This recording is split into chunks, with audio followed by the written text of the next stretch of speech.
इतिहास में पहली बार ऐसा हुआ है कि एक ही जेल में इस 80 आसपास में बैरक के बगल में पूरे मंत्री जेल के सलाखों के पीछे हैं। अनिल देशमुख, नवाब मलिक और संजय राउत। ये इतिहास का पहला ऐसा वाक्यान है जो कि देश देख करके दंग है। आपको बताते हैं कि संजय राउत की कमरे में क्या हालत है और थर रोड जेल में वो बंद है। पूरा विषय आपको बताते हैं। पात्रा चौल भूमि घोटाले भ्रष्टाचार मामले में ईडी की हिरासत में चल रहे शिवसेना सांसद संजय राउत मुंबई के ऑर्थर रोड जेल में बंद हैं और मीडिया के सामने सनसनीखेज बयान देने वाले राउत अभी ईडी के हिरासत में हैं। ऐसे में राजनीति माहौल शांत है और राउत के हिरासत में जाने के बाद सभी के मन में सवाल है कि मीडिया के सामने आने के बाद राउत की ईडी की हिरासत में क्या कर रहे हैं। अब राउत को सामान्य बैरक के बजाय विशेष कैदियों के लिए बने कमरे में रखा गया है। वे इस कमरे में अकेले हैं। हालांकि लंच और ब्रेकफास्ट के दौरान लॉकअप खोला जाता है और सूत्रों ने बताया है कि राउत इस जेल में पहले से बंद पूर्व गृह मंत्री अनिल देशमुख, पूर्व मंत्री नवाब मलिक से मुलाकात कर रहे हैं।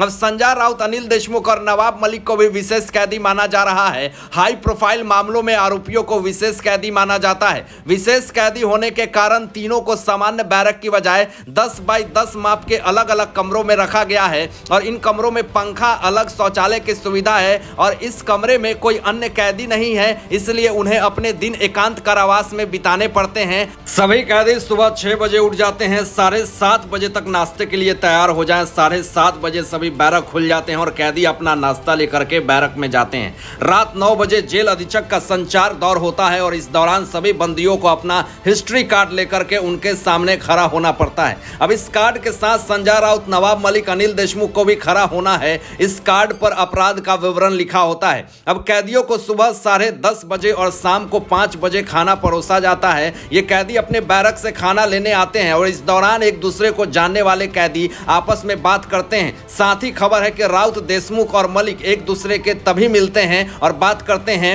जब उन्हें लंच के दौरान बाहर जाने दिया जाता है।